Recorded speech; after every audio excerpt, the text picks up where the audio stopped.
Okay, well, welcome everybody. It's been 2 months since last we were here for quantum navigation class. I think it was late November was the last one. And the last one we did, we went kind of deep with the material, and wow. From that moment and up until just recently, I think we've been going through a lot of challenges. We've been experiencing the astrologics, moving in such a way that it's been having us visit and revisit. And wait a minute, let's go back and visit again. Anything inside of the closet. And where we left off last time, I was working a lot with those energies, and specifically I had the lumbar issue and the sacrum issue, which I was working on. And so I shared some information about that. And it tied into the crossover points of the galactic change. And so where we're going to go tonight has me a little bit vulnerable because the material that we have to touch upon. And give me a moment here. Last we talked about... Whoa. Stop there. What was that? Last we talked about, we have a galactic orbit and we have a solar orbit. And in our solar orbit, we've been under the galaxy for the last 13,000 years. And we've recently crossed the disk plane and we're moving up into the upper level of the galactic disk. And this section here, as it states there, it doesn't state there, is a transitional zone. From the upper part of the galaxy, it's very inclusive and very integrative. So the consciousness is very connected. And in that connection, from a visceral state, you're experiencing a reverence of connection and communion with all things. And as we move through the change, the transitional zone, all kinds of stuff starts coming up, as we went over in the last evening session. In that transition zone, as we're starting to feel the withdrawal from those connected states, those inclusive states, those sacred states, we start to miss it. And as we start to miss it, we start to work hard at trying to find resolutions to change this. And we went over this in the last one, so I'm not going to go over it too much here now, but as I described at that time, when we were passing through that period, it's typical to try and resolve the decrease in inclusivity, the decrease in connectedness, in reverence and such. And so we do anything possible to make those changes, and especially those that are in charge or in command. Now, those that are in large positions of command, of course, everyone's feeling the dissatisfaction from the change, and they want you to do something about it. They want the leader to do something about it. And this creates a motivation to do everything possible. And of course, you start out in the beginning phases of doing everything altruistic and brilliant and holistic, and it's soon as it fails, which invariably it does fail because the separation continues. And so as the failure continues, then the ante goes up, and you the pressure increases, and you start getting more and more desperate, so you move to more desperate measures. You're doing everything you can, and so it moves from altruistic and it gets into quite desperate. And so everyone went through this period of trying to resolve and do everything they can, and it failed. Ultimately, it fails. It fails. So you can't stop the disconnection and separation that's going on. And so there's all kinds of stories that get developed from this period. And they get repeated over and over. Because as you can see, we start dropping further and further down.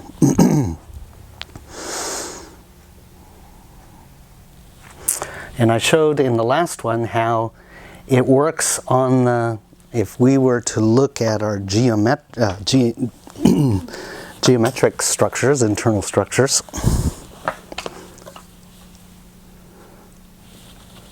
our internal geometries all want to draw themselves out, separate. And so we start acting from survival states.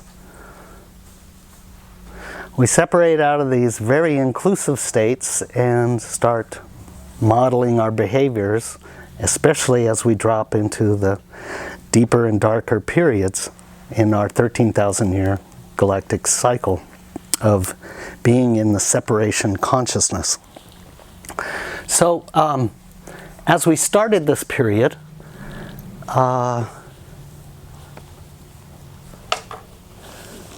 this is where we started dreams of unconsciousness. And dreams of unconsciousness start out with abandonment and betrayal, as it states up there, because you can no longer feel that connectedness, that unity, that reverence, that wholeness and inclusivity. So everyone is beginning to feel more and more alien. And in alien and unconscious, and as we dropped into unconsciousness, this is when we, there we go. Stop there. I know your guys' favorite. Harry's going to channel him. Sorry. Where'd that come from? As we dropped into unconsciousness, abandonment and betrayal created the guiltiness, and these are the 7 roots of unconsciousness. And so those 7 roots of unconsciousness had us dreaming dreams and pursuing conveniences that are basically assigned to assuage these roots of unconsciousness. And those roots of unconsciousness, they, the roots of unconsciousness over here, sorry. These are the more surface feelings: guilt, pain, shame, anger, grief, blame, fear.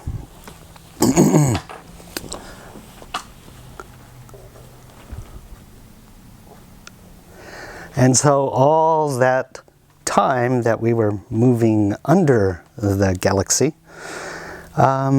we accrued enormous amounts of stories, experiences, identifications. I know you want to stop there. Stop showing it to us. Can I ask a question? Sure. You said as we dropped below the disk, we, went from altruistic to desperate, and then leaving us feeling more and more alien. So alien from what? From each other. An alien even from the one. So we experienced full-on alienness. And from alienness, then it's so easy then to distrust anybody other's motives except for your own.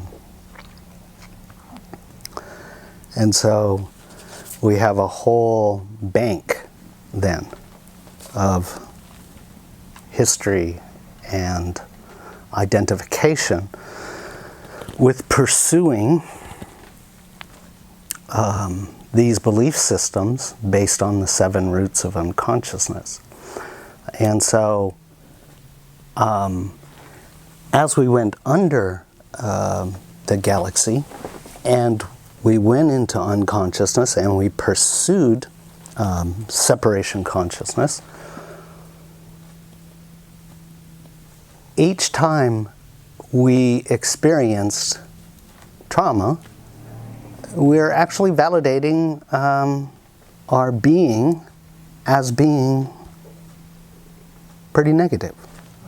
The whole experience underneath here, though we have some great experiences, there's so many stories that we've identified, and from those stories we validate how imperfect we are. Okay, so when we left then this upper state here, and we started to go through the transitional area, we left a lot of unfinished business on the porch of the doorway between the 2 different consciousness states. Okay? And I went over that in the last one. And that's really important because now that we're coming back to this point, this transition period here has us revisiting a lot of those unfinished business right on the porch before the doorway of entering back into the different consciousness level. Maybe I'll use the board, it's easier.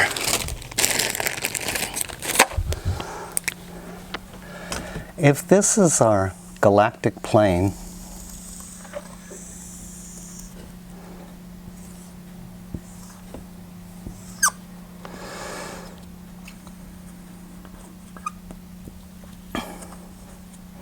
and this is our solar cycle,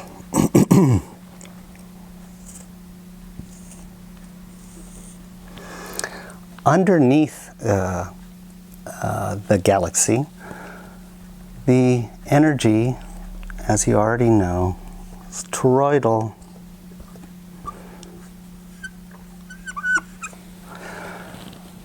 However, the flow of the energy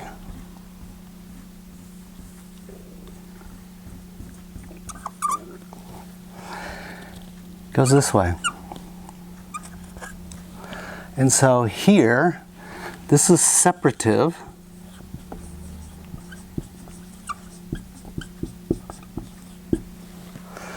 And this is inclusive.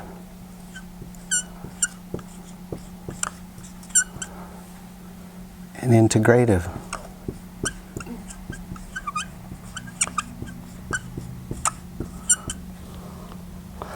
So down here, during this 13,000 year period, The energy is very separative, as we just went over. But there's something unique here that we need to see, and that is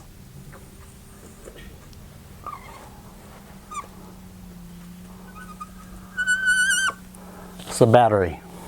Okay?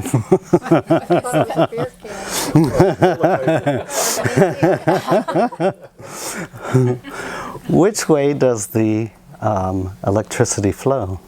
We have a positive end and we have a negative end. Which way does the electricity flow? Well, it seems like it should radiate from the top and come around to the bottom, but that's not electrical flow. Electrical flow actually comes from the negative and flows towards the positive.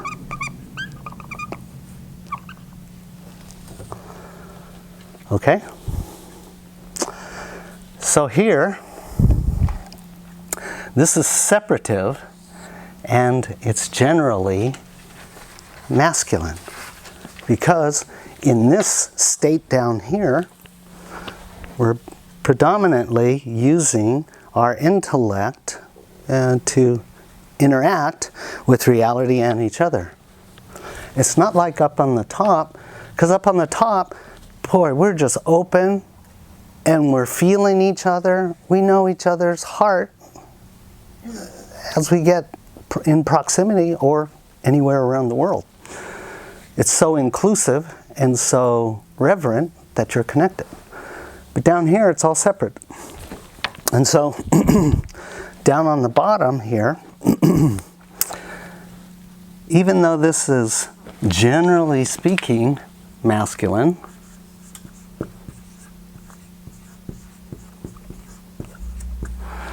this up here is more feminine because of its inclusivity and integrativeness.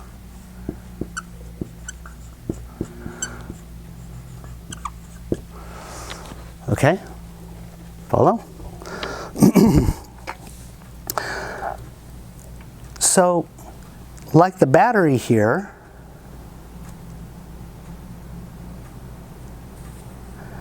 this is yin.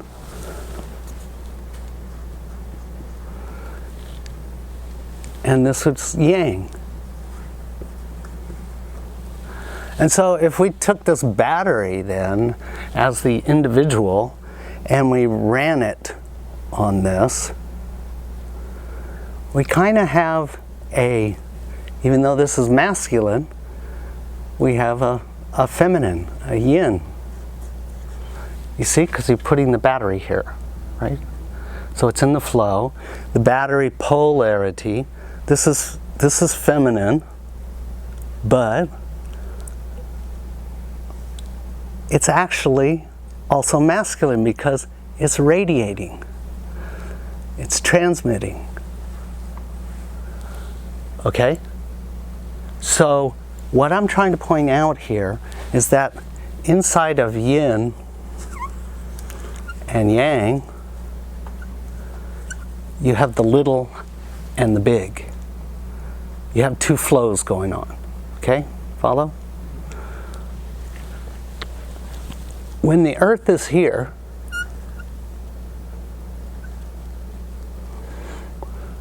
the North Pole actually faces out into the deep, faces out away from the galactic center, and the South Pole faces towards galactic center. So you're talking about the precession of the equinox. yes, yes. So South Pole points towards here, and North Pole points out into the void, into darkness, deeper and deeper into the void. So when we're down here, we have separation and separation. So it's very interesting to look at from that perspective. Yeah, you're supposed to totally go emotionally and intellectually separate. And when you move back up here, battery moves back up here, it's all inclusive, integrative, feminine. Even though the poles are changed, but your whole dynamic is about returning, about moving into that inclusivity. Okay, so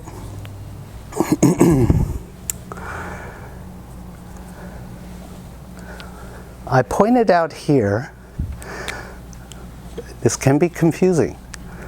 Negative is radiating, right? Negative on the battery is radiating, and positive is receiving.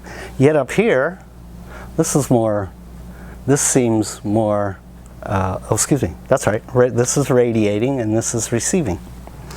So there's a factor that's really important to see with the, catch up, come on, there we go.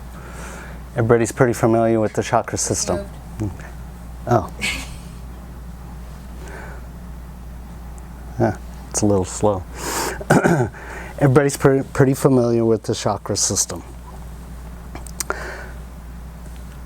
And there's different forms of the chakra system. However, what I need to point out, and where we're going with all of this, I need to point out that there's 4 to the solar plexus before you hit 5, thymus, throat, and so on. Okay? Depends on how you want to look. Chakras are relative, and there's many different versions. But for our purposes, I want to look at the music. Okay? In music, we've all had a little bit of music, and this is the solfeggio. So the do, re, mi, fa, sol, la, ti, do represents one whole octave. However, there is a half step in between fa and so. And so that half step is important because there's a change in the energetic, as you can see on the left-hand side. That change in the energetic is critical. Now, at this in between the 4th and 5th chakra, in between the solar plexus and the heart, there is the void space where individuals, some individuals, to cross this, you have to surrender absolutely into unconditionality. And a lot of individuals, a number of individuals that I've come across have, when they experience trauma, especially in younger ages, they get stuck right in this area here.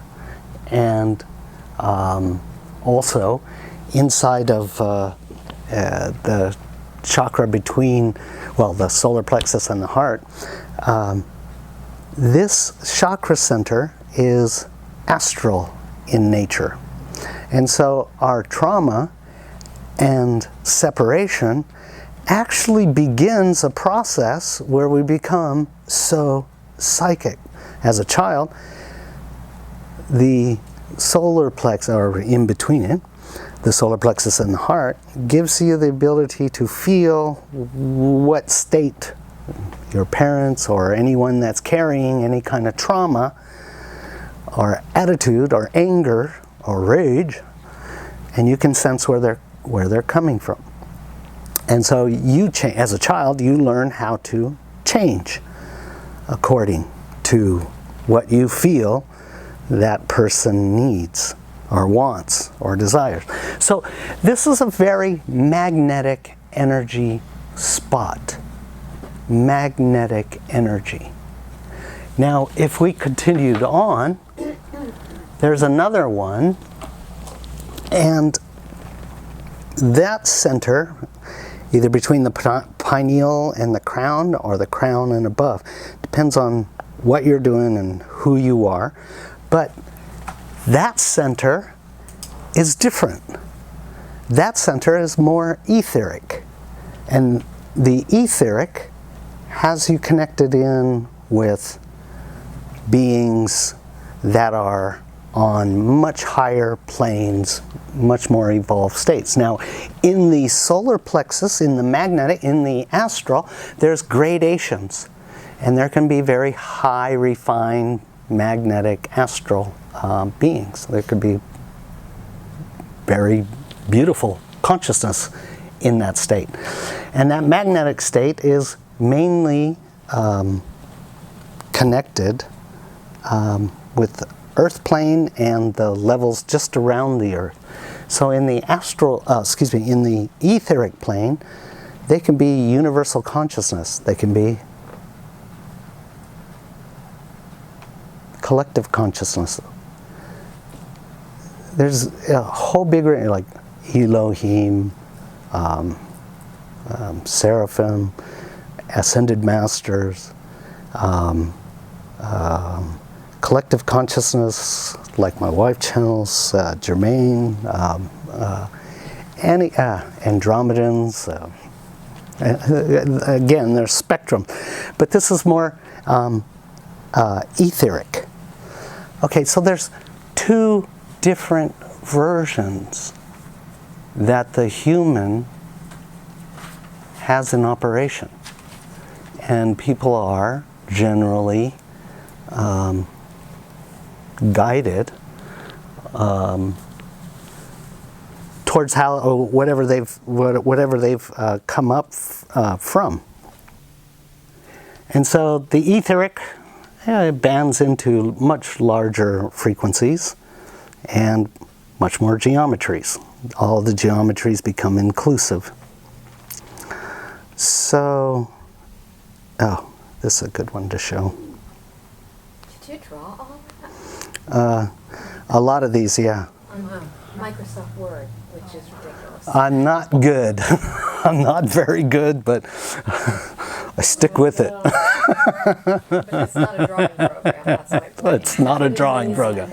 But I know what they're supposed to look like. And these are close. They're not totally accurate. But Could you explain what you mean by the geometries are inclusive?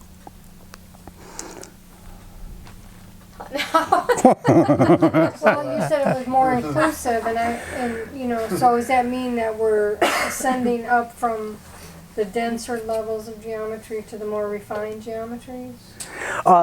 Yes, as we've been coming up the galactic 13,000 years, there's a natural progression where everybody's working with their shadow work, their consciousness, and the more inclusive one gets, and as you tackle and integrate these boundaries, barriers, and so on, then the geometries start collapsing. Now, nesting, yes. Nesting. And what does that mean? Well, in the quantum, ironically, we want to go here next, but in the quantum, X, Y, and Z denote the length, the height, length, and width. So Z-axis pulls us out of the superposition across the X and Y, across the entire plane. So when we pop our Z up, then you linearize. Pop your Z up and your X and Y. So as you collapse your Z, as you integrate, as these geometries start coming down, all of a sudden you're starting to experience superposition. Okay, this is good to know that all your geometries, which are part of all your fractals, and our fractals went to all different places, so to speak, when we went unconscious. They fractured. They went everywhere. But inside of every little fractal, because they're holographic and they're fractal, they respond to something. They have infinite geometry nested within them. Infinite. But they respond to something. That's where we're going. They respond to the quantum fluid. Then they propagate. All right, so does that answer the question? Yeah, okay. He could talk an hour on that. Okay. So, okay, this is like our fractals here. Ooh. Catch up. The yin. Wow. We need to get Apple TV. Okay, well, this is really jumping ahead, but there's the fractal of the whole hologram that shattered, and it shattered into all probability. But every fractal has all the sacred geometry of interconnection with every other piece, but it responds to something. It responds to conscious quantum fluid. That's where we're heading, anyway. Is this of our galaxy, though? Yeah. Okay. Yeah. I was pointing out that we have a astral, which is magnetic, and we have an etheric. And they exist inside of us, and we can stay separated from them. We can be choosy and selective, and denote one over the other. I like this one better. I don't like this. However, this is important. The solar plexus and the void space, that astral and the etheric. But to bring them together, we need to see that the quantum fluid in biblical references, the quantum fluid came way at the beginning. And I'm going to just read a little from King James of Genesis. In the beginning, God created the heaven and the earth. And the earth was without form and void. So it means it wasn't made yet. How can it be the Earth? It's not the earth yet. And darkness was upon the face of the deep. Okay, that's void. That's good. Got you there. Okay, that's clear. And the Spirit of God moved upon the face of the waters. Okay. Okay, so it was deep, it was dark, and it's had water. Water with a face. Water with a what? A face. Okay, so I'm going to highlight here that there is a quantum fluid, even in the void. It's everywhere. So, and the Spirit of God moved upon the face of the waters, and God said, "Let there be light," and there was light. Okay, this is really important. From the waters, the quantum waters, before there was a physical thing, the first thing out of the quantum fluid is fire, light. First thing out. And then there's in the Chinese five element, fire. Then there's earth, then metal, because metal's in the earth, and metal attracts water, and then from the water, then you have the wood, which is all the plants and all the living things. So, in the beginning, the earth was without form and void, and darkness was on the face of the deep, and the Spirit of God moved across the face of the waters. And God said, "Let there be light," and there was light. And God saw the light, and it was good, and God divided the light from the darkness. And God called the light day, and the darkness night, and the evening and the morning. Okay, got it. And God said, "Let there be a firmament in the midst of the waters, and let it divide the waters from the waters." And there's the earth. Next element. So, what I'm trying to bring out here is that quantum fluid, something happened when across the waters of the deep and the darkness to propagate the 10,000 things. In Chinese medicine, when fire came, it gave birth to all the dissemination of physicality. So, it makes sense then, if you reverse the process, to fire is creation, creative energy, and expressive energy. Volcano. Jeremy. We all read his mouth. I didn't see it. What did it say? Tomorrow, I'll pay for gas. The grandfather's funeral is tomorrow at 10 a.m. Oh, wow. And he just let me know about this while we were driving on the way over here, so there's no way. So anyway. You want to put do not disturb on your phone, unless we get to. If my mother's playing words with friends with him, it's going to pop up.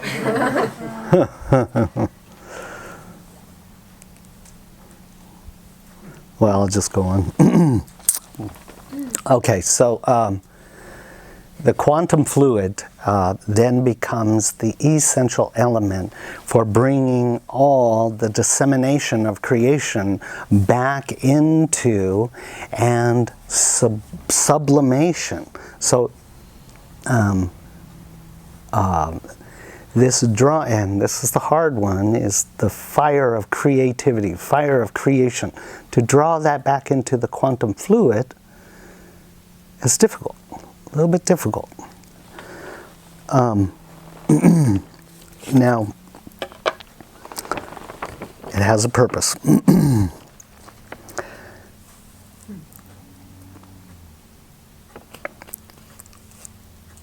So, I think in a number of these, I spoke about the torus field, right? And on one side, it's integrated, it's drawing in, right? And the other side, it's projecting out, just like we have here. In fact, everything in creation models itself after the torus. But what I want to point out is that there's 2 points. Remember, I was just talking about the solar plexus, and that's kind of one that's magnetic, so it draws in. And the etheric, it's radiant, it's expressive. And so, in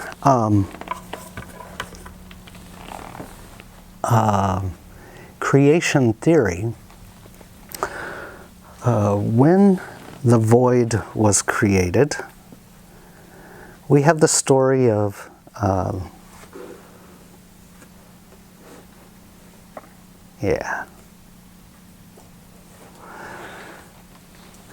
we have the story, when the void was created, we have the story of the first being, the first one that Creator asked, the first woman Creator asked to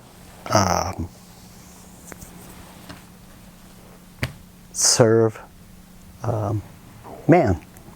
And Her response? No way. Now, when we're dealing with when we're dealing with these stories, it's archetypal and metaphorical. Okay, so she refused to be subservient to man. So, in this, when the void was created, the first animating presence, or the first consciousness, is the female. And the female was Black Lilith. And Black Lilith, she exemplifies a will and a consciousness that's not subservient. She has her own purposes and agenda. And her purpose and agenda is one that's more primal and animal. And these are basically hormonal. And so Creator needed a female to assist in the creation of bodies. So the second female he asked, which was Eve. And Eve was subservient, and she said yes, she will be the creator of bodies. She will serve. Now, these two primal principles we can extrapolate on and look a little closer at it from a Navajo version. And in the Navajo version, first came Changing Woman. So if you can relate Black Lilith to Changing Woman, she has her own agenda of fulfilling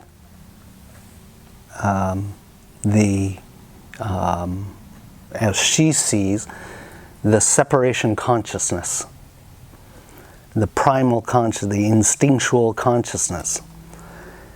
The second woman that came along, the second principle is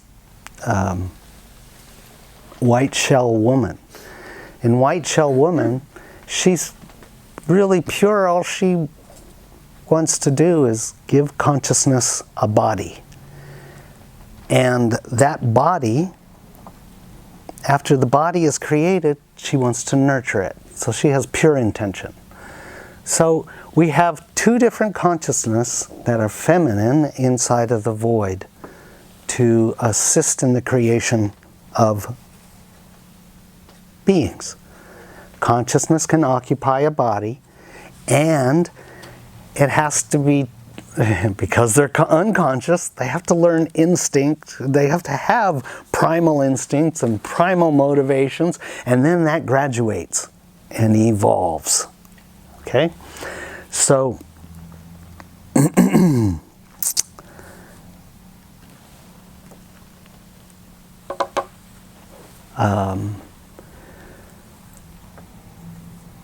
in the void, you now have two different faculties. One is more magnetic, and I haven't talked about the other one yet. So, in the void, the radiance, the light, we now have a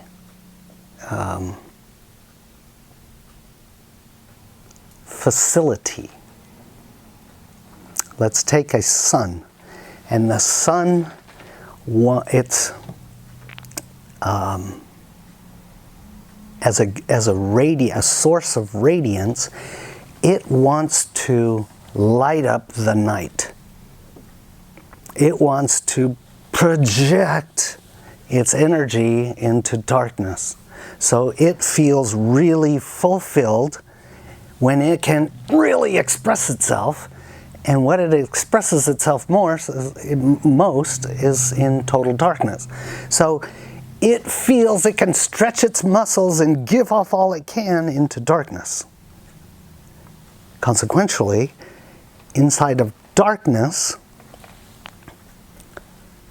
what it loves is to receive all that energy.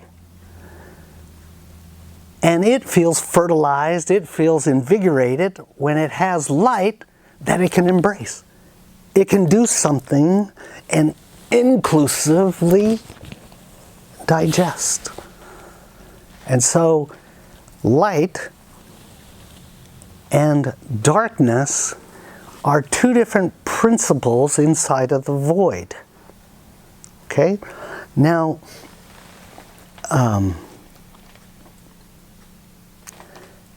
the energy of reception has no polarization. It doesn't have a malice. It has characteristics to it. It has qualities to it. But in an environment of gradations of reception, you eventually move to inertness. So this stage of darkness and contraction tries to pull, just like the end of a battery, it tries to pull all the energy towards it with all its might, with all its power. So it's there to render inert the opposite energy. And so when we reverse the roles, the radiance, its job is just to stay giving. I am Zeus. And so here's these two magnificent forces, okay, that's alive inside of the void. And so in many different mythologies or traditions, they put the sun to the east, which is metaphoric of that energy force, because it represents the new and the new paradigm, the new energy, the new expansions. And then you have the opposite end, which is the moon and the water. And so without these two, then there's no flow. There's no flow of energy. Now this flow of energy between these two interacts on the being. So in sacred geometry, you have Purusha, and I'm using this darkened line up here as Purusha. And down here, this is Prakriti, or the void. And in sacred geometry, you shift them, starting from the edge of Purusha, and as the center, and you draw a circle. And so inside of Purusha and Prakriti, you have, well, this is really, really conscious, and this is really, really asleep.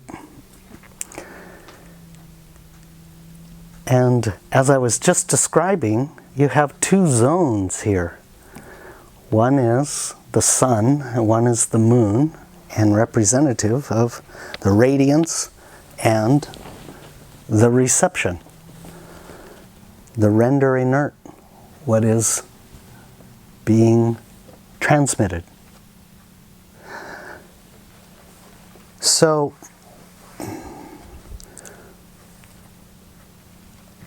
when we look at the human being, we have that left hand and right hand. But we don't feel it out here on the right and over here on the left.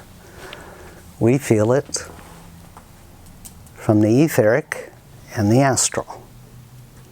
And there's a blending that's necessary to bring these two together for that integrative purpose. And the only place it can be done is in the heart. Now, no, where are we going with this? Sorry. I heard you. Why should I care? Why should I care? I'm getting there, hold on. Going back to the torus. The torus, on one end, as you saw, one end it draws in, the other end it expresses out, it radiates out. But a true torus is actually two of these.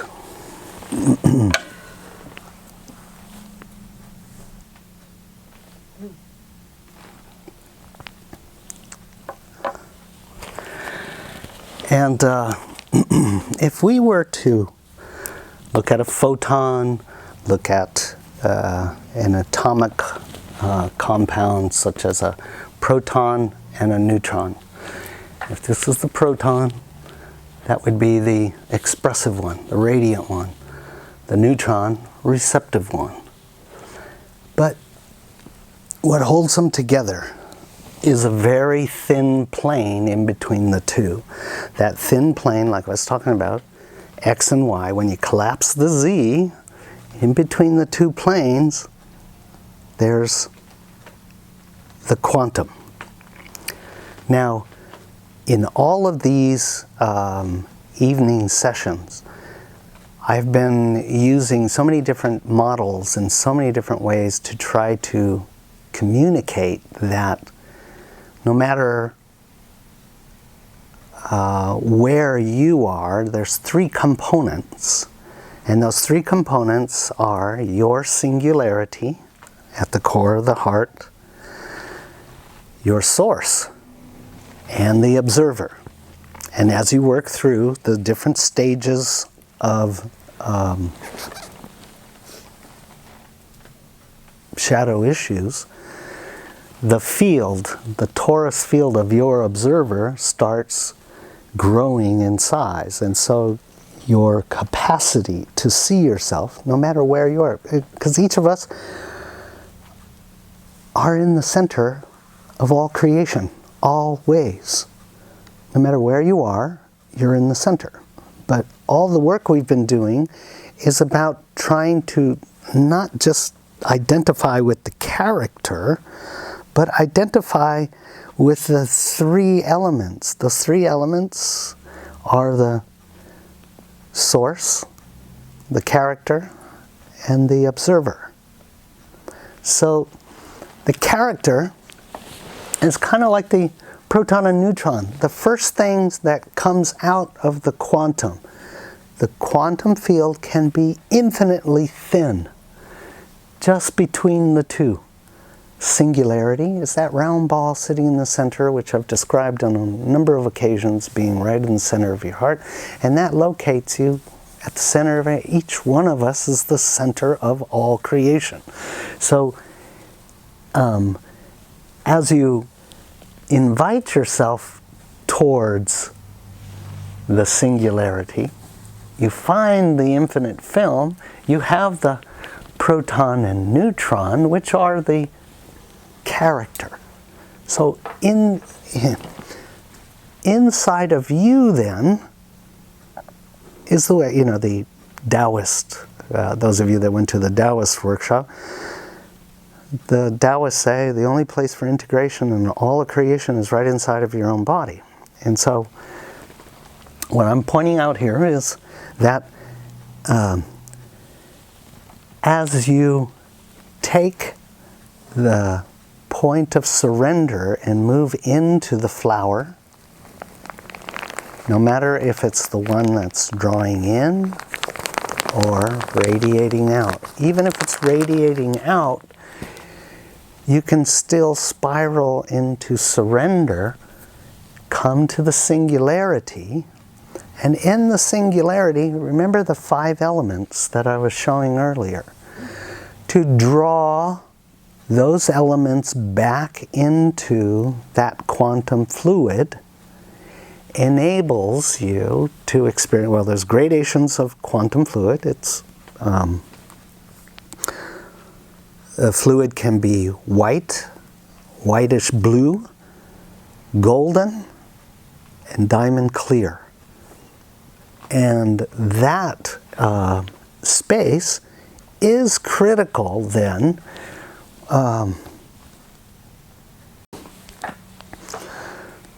we have been talking earlier about the unfinished business here, left on, well, this side of the transition. And we made all kinds of stories and all kinds of belief systems while we were down here in separation, identifying ourselves with absolute separation, absolute darkness. But that's not who we are. Yeah, we've inculcated a lot of these stories from the actions we've taken. However, through the process we've been doing about identifying, the 7 roots of the unconsciousness and working with them, and the opposite side now of the unfinished business of the transition zone, we're meeting back everything we started and created when we went unconscious. And now we're becoming conscious, but man, it hurts. All the things we've done are coming back out. Remember, I told you, I was sharing with you guys, my left sacrum and my lumbar, it knocked me down. I was in pain. Standing up, sitting down, it was excruciating. And it kept me working on this stuff. And the last one, I went over some of the stuff, but they didn't let up. I had to keep working at this stuff to see even more. And one of the things that they were showing me is on that so one of the things they were showing me was these are the 7 roots of unconsciousness, and as you head down in there, guiltiness, abandonment and betrayal leads to guiltiness, and you're guilty for your powerlessness, you're guilty for your worthlessness, neediness, helplessness, hopelessness, and so on. It's a mess. And they also wanted to show me that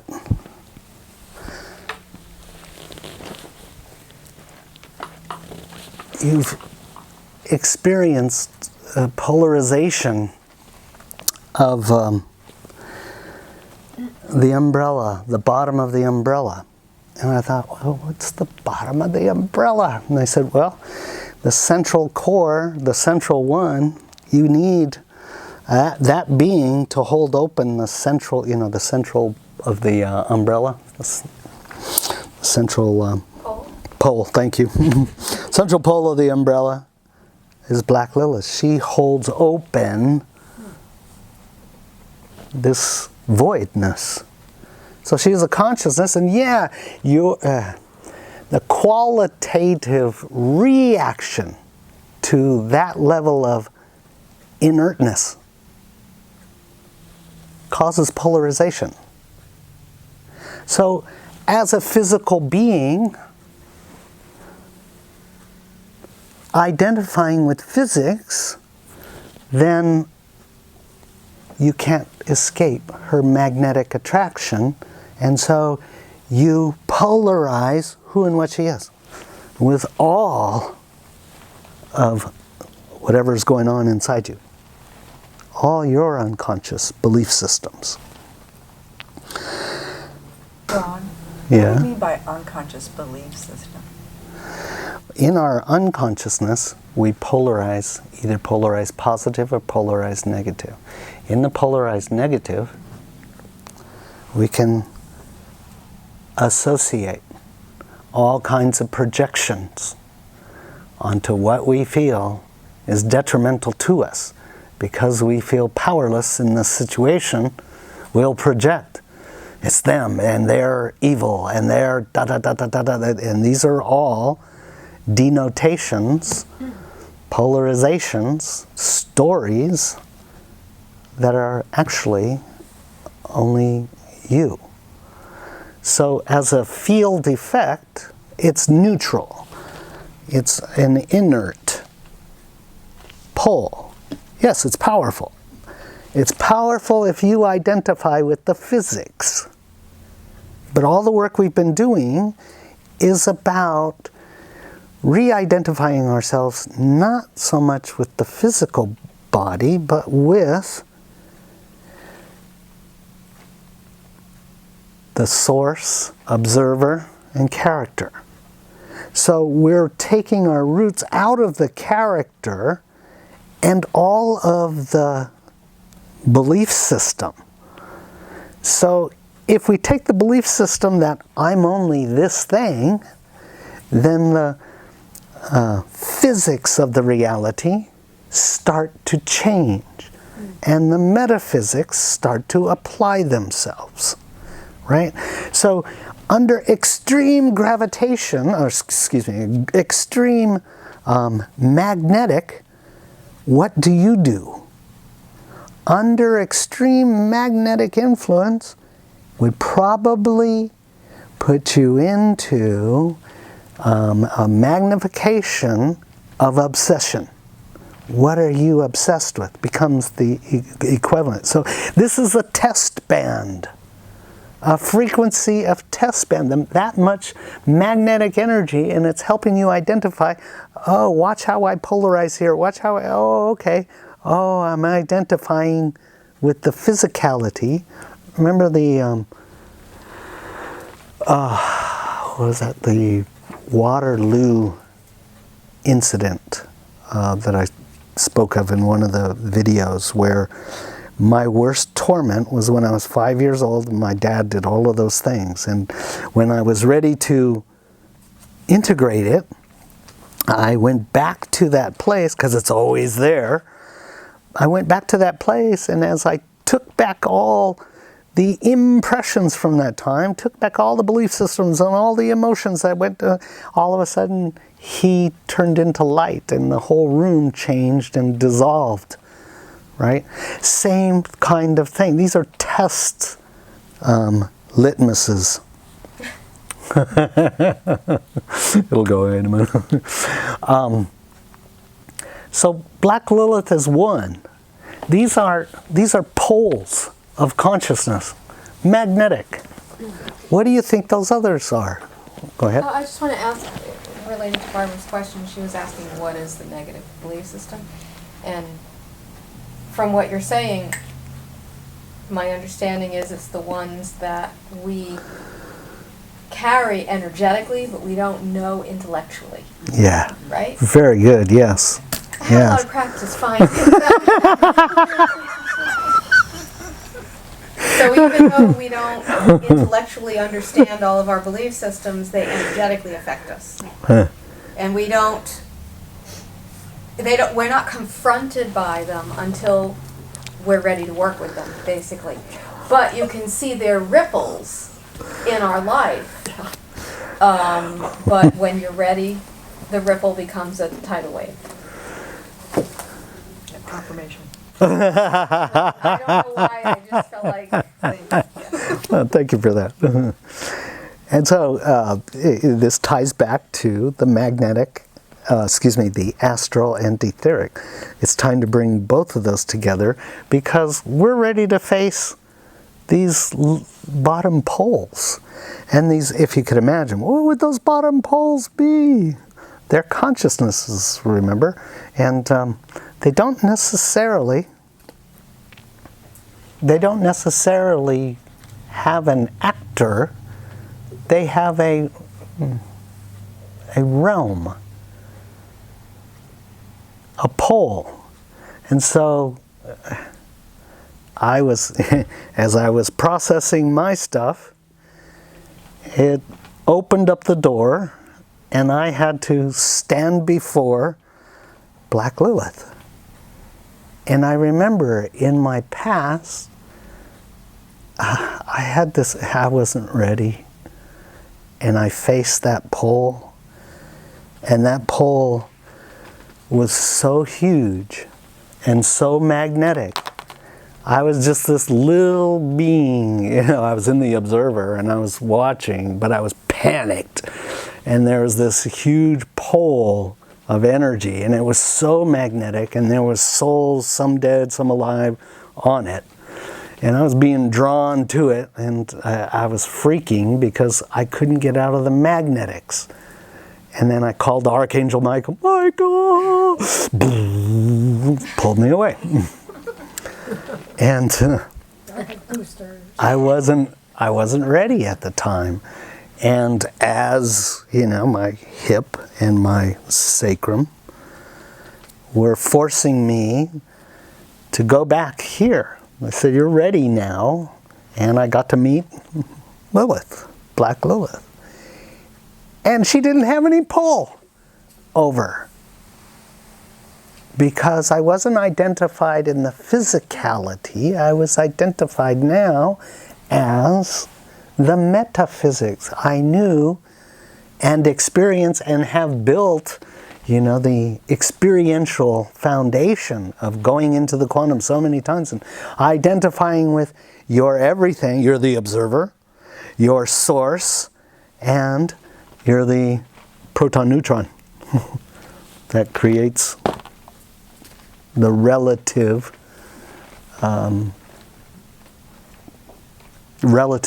object. The relative object. The object can be placed in any kind of thing, and you remain an observer. You're simultaneously observing. You're standing in source, so you're standing in the quantum, and you're the character going through the experience. So remember I said I was on the floor back at the last 13,000 years, and I was in a female body. I was a queen. I was lying on the floor. I was feeling all of the weight of the powerlessness, worthlessness, needing, guilty, all that stuff. There I am on the floor just bawling because everything we've tried to do to change and resolve everyone's issue, everyone's external issues, to make it all comfortable. And it all failed. It all failed miserably every time. You get temporary, but and it's all your responsibility. You're saying that you have to face that pole from that place of non-polarity, otherwise you get pulled in.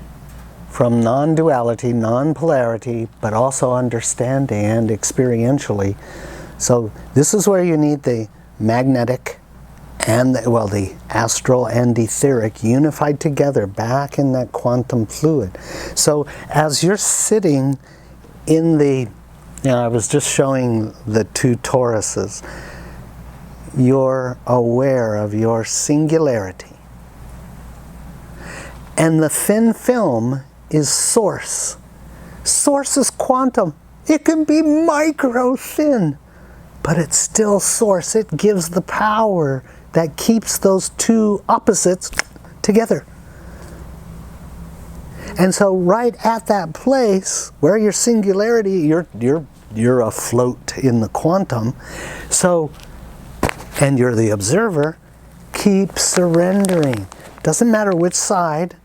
As you go in, the flower petals keep opening up, and the further you go in, it's the more you're drawing all 5 elements that we'd shown earlier, and you're moving into quantum fluid. As you move into quantum fluid, then all of these You see them for what they are, and they don't harm the metaphysics, because you're quantum fluid.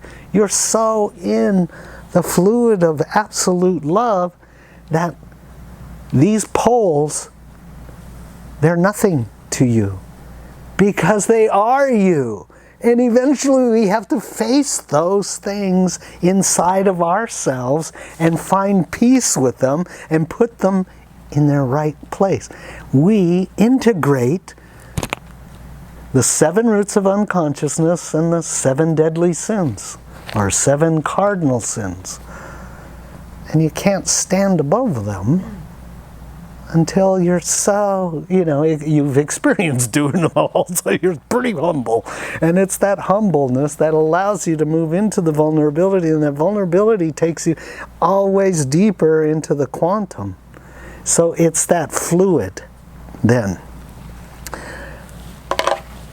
Tonight has all been about the importance of moving into that fluidity, because down here, where all the roots and separation and all the experiences that we've had doing all of these things, we're about to move into that deep, deep quantum with all of this. And the knee-jerk reaction of the consciousness that's been contextualized in separation is, I have to clean all this first, make myself worthy before I can get into the quantum. And that's not true. Especially now where we're in, that transition zone, picking up on all the unfinished business on the doorstep of switching realities. Go to that fluid state, take all the problems that you're feeling, get into that liquid, and give it back. You're supposed to. It's data for the one consciousness. It needs that. And as you do, as you can surrender it in the quantum, the whole Taoist practice is about, putting yourself in all these different postures through the 5 elements so that it brings up all your stuff. And take yourself through the brainwave patterns, breathe, take it into the brain, past the brainwave states into the quantum. Well, same thing. Same thing. And that quantum fluid, which is inside of that Taoist practice, which is, you hear the fluid moving in some of the different meditations. It's about getting to that deep quantum fluid level. And it doesn't matter if it's the white, the bluish white, blue, golden, or crystalline clear. Just get there and empty the cup. Empty out everything that's bothering your heart. And change the filter, because you re-identify then. Remember, down in the separative, you ensconced yourself in validating how negative, dark, and unforgivable you were. Well, you're supposed to. You're the only one that can take your version of all of those and bring it back into the quantum, bring it back into peace, bring it back into holism. And you're the only judge. Can I tell you how I look at that? Yeah, sure. Black Love to. Lilith is a teacher of all these aspects that exist in all of us. And Yeah. you'll never get to the lesson by trying to get rid of any of those. You Right. have to integrate them all, and the only way to integrate them is to accept them and offer it compassion and love. Yeah. Put that back through your heart, and you're into that. You're into that quantum space. Right? That's How you take that back into the quantum. you surrender to it. Yeah. Yeah. Is by adding compassion and love to Yeah. all those and accepting those aspects and not trying to be rid of them. Right. Integrate. Well, yeah. Trying to exercise yourself of them. Never Never. Keeps the ball rolling. This one needs a little more time. So look at her as a big teacher, you know, so you can have Yes. gratitude and be thankful for Yeah. these hard lessons. It's easy to be thankful for the easy lessons. Yeah. This is the work. You know? This is the work. We spent 13,000 years trying to get this information. Don't throw it away now. Wonderfully said, encapsulated perfectly. I should have had you say it at the beginning. Well, there's two ways to look at it. Two heads are better than one.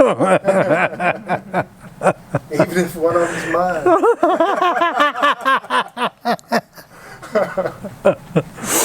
Well, I hope this has been helpful. Any questions? Mm-hmm. Yes. Where is Eve now? Or Eve? Another lesson. Excuse me? Eve, Black Moon, Lilith, and Eve. You mentioned that earlier. Where would Eve be in? Eve is the one that gives everything a body and then nurtures it. That's her whole responsibility. Okay. So in that, she has no other intention. So that's why in Navajo, that's white shell woman. Mm-hmm. Just pure being. Mm-hmm. Yeah, we're going to stop in just a moment. I have a question. Yes, sir. Ma'am. Just like Sorry. just like in Egypt, where there's a lot of the pyramids were actually, they found out they're batteries, positive and negative, and the way they were able to run or maintain was with water from the Nile or someplace. Is that what the quantum fluid is, the fluid that maintains the battery? Yes. The charge. And when we look at a battery, in the ones that we make, we use different chemicals inside of it in order to give it a charge, and then we use different metals to give it the different polarity. But in the quantum has, remember, all things in the quantum are dualistic, they're paradox. So as soon as we split the paradox, we have a battery. So we have proton and neutron, so to speak. That's a metaphor, an example. And we have yin and yang, and they're bridged together. They're interconnected by so much geometry they can't get lost. It's just a matter of time and awakening before they turn around and begin to work towards each other. And when they do, then they're no longer needing a body. They've awakened.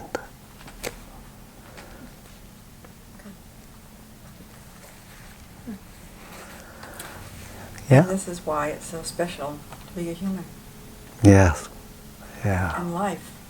And Yeah. this doesn't give you a sense of enthusiasm and excitement for being here as a human. It's profound, man.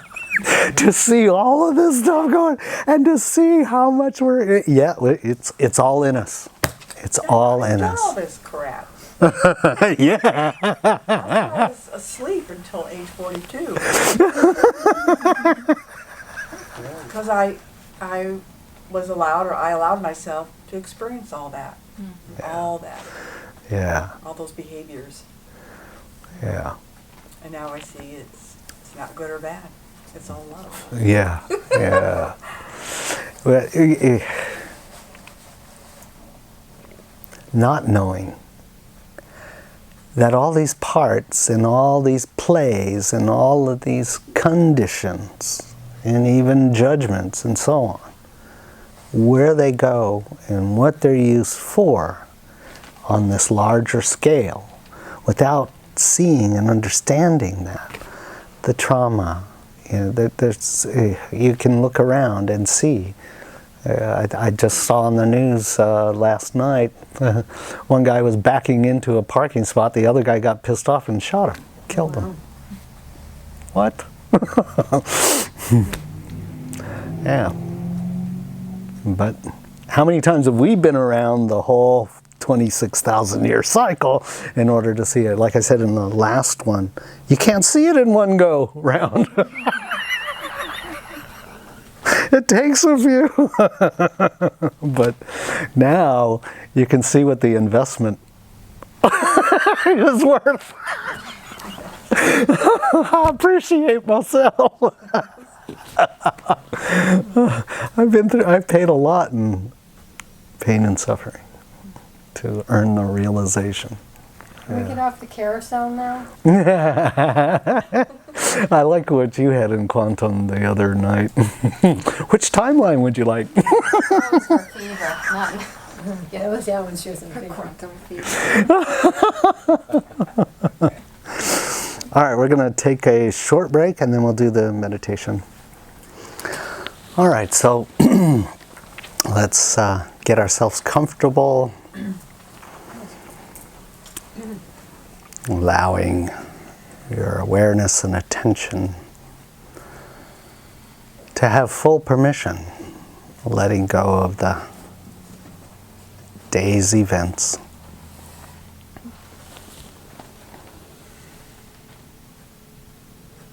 Bringing yourself fully to the here and now.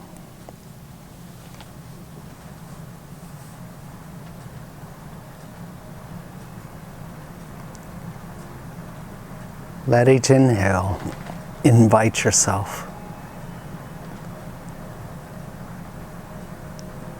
deeper into the sensation, energy, consciousness, groundedness, vulnerability.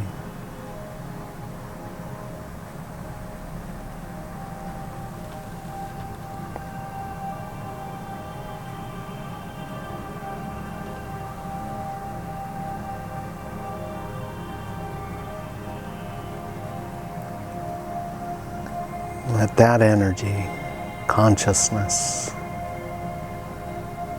dissolve all separation and boundary and begin inviting the presence of our Great Mother and her golden liquid light, filling the room, strengthening the embrace of loving energy, heart to heart, with each member in the group, softening, deepening the journey inward.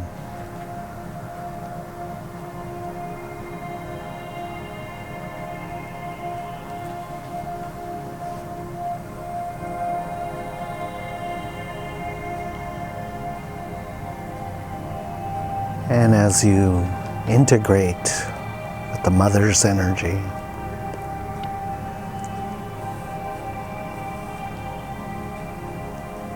invite that energy to open you even wider, across the boundaries of vulnerability, sensitivity,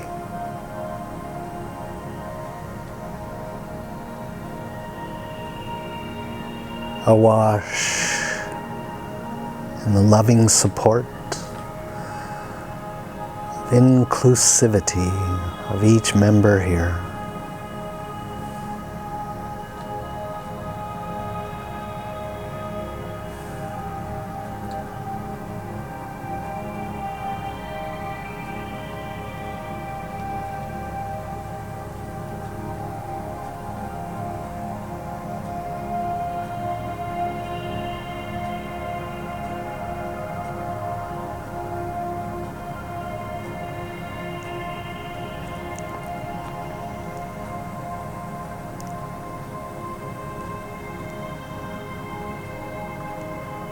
As the surrender deepens,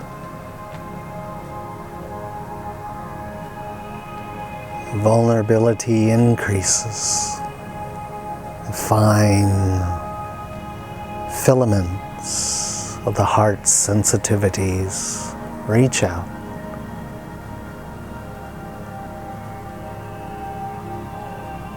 fluidly extending throughout all the earth, opening to the galactic.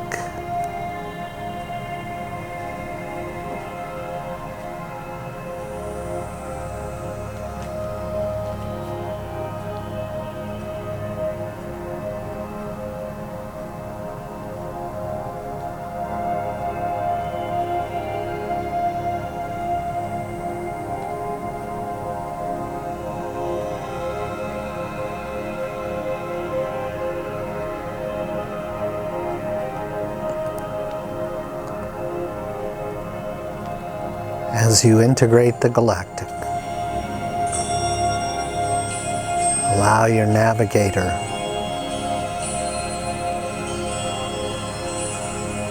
to take you where it needs.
begin to invite yourself back.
Anybody have anything they want to share?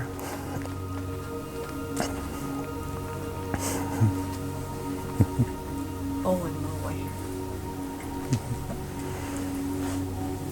Green light. Everything was green light. And then I just became fluid. Everything was fluid. It's fluid. Wow. And then I saw an eye, and the pupils all black, and then I went through it like a wormhole, and I kept traveling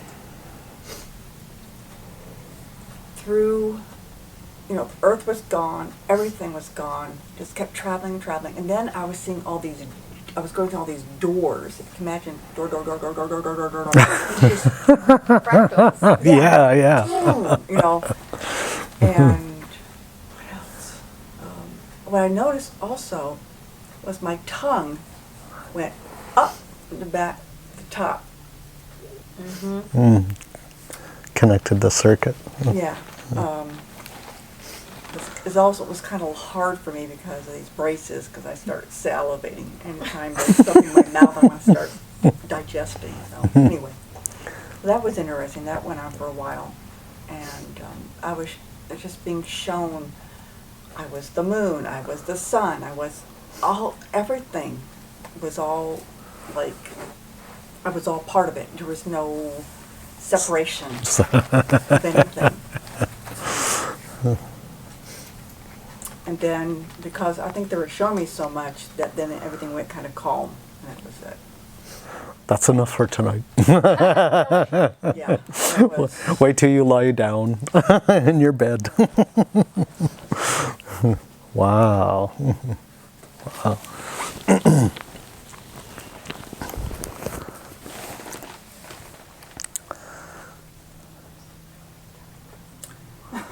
49 missing link. You're looking at me. Well, perhaps there was something in your experience that was a missing piece that maybe you needed to receive tonight to integrate your earthly life. That was the first thing that came to me. The green and the fluidity, that's, wow. The fluidity really helps. Just pure, Yeah. I can say it's just pure love. Yeah. Oh, and I did see that umbrella thing. You did? Yeah. That Wow. wasn't at the beginning, but there was nothing there. There's nothing like a sign or whatever. Doesn't have to be. You knew what it was. Yeah. I went, oh, this is interesting. And then that was. They orchestrate variations in consciousness, but they're contracted and they're magnetic. So. And that was coming out of the darkness. You know. Yeah. Wow. So inside of the fluid, you just felt everything's equal. Yeah. Yeah. Yeah. And you're everywhere and everything. So. It's like they give a nice summary of what, but in visual and experiential form, which is very nice. So thank you guys. It's like if we would have started off with the meditation. We wouldn't have had to lecture so long. You're very welcome. Anybody else? I had a black Lilith thing. You did. I did. Well, I was worried about her image on the screen. So I'm thinking, okay, I'm going to meditate with her right there, right? So anyway, yeah, so she came into view, and I looked at her, and I bowed to her, and she bowed back to me. So I Wow. thought, well, this is a good sign. And then I'm still alive.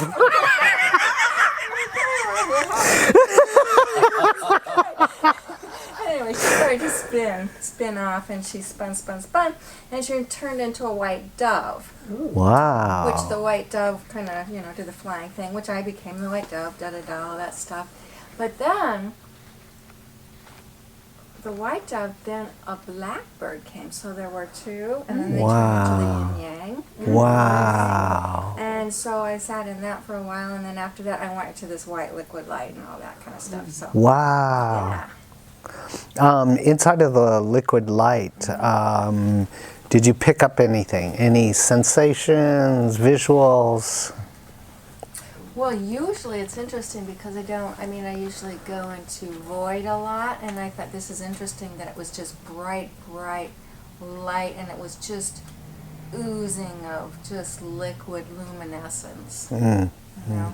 It has a certain quality to Yeah, it, yeah. and that quality, it's super fluid, so it's Yeah. so inclusive. Yeah. So it magnifies Yes. your connectedness with everything. Yeah. So the more you stay inside of that, the more you're like dissolving the phantom memory of orchestrating this. Yeah. Interesting. Oh, Yeah. That's interesting. Yeah. So that's kind of the target, is to move into the quantum fluid. As much as you can, as often as you can, just keep purging inside of it. That's home. And then certain things start to become more visible as you abide inside of that, and you get more familiar with that. It's beautiful. Just Okay, it was really nice feeling. yeah. Yeah. Yeah. Awesome. Anybody else? The energy of the room was awesome. Really easy to just drop into nothingness like really fast. And really, the people obviously and the energy of the room as well. It's very conducive to that. So I just enjoyed setting in the void and being grateful to be in the now, here too, in the physical. It's a lot of fun to be in this physical body, It's a lot of a great experience, Yeah. Mhm. So I just was able to straddle the two, just be thankful for both experiences, Awesome. Yeah, it's well, because we're so contextualized to being just the physical. In part of the stages, it's chancing and having the courage to open up the vulnerability to feel the other levels, the quantum, and then begin the re-identification. But it's also at the same time, as you're putting more of your investment into who and what you really are, then it becomes easier to balance ordinary and extraordinary. So this becomes, I've done so much shadow work over the last few years. It's just like, feels really good to be able to just stop and be in this body. And Yeah, appreciate yeah. it. The lessons that I've received in this body. Wow.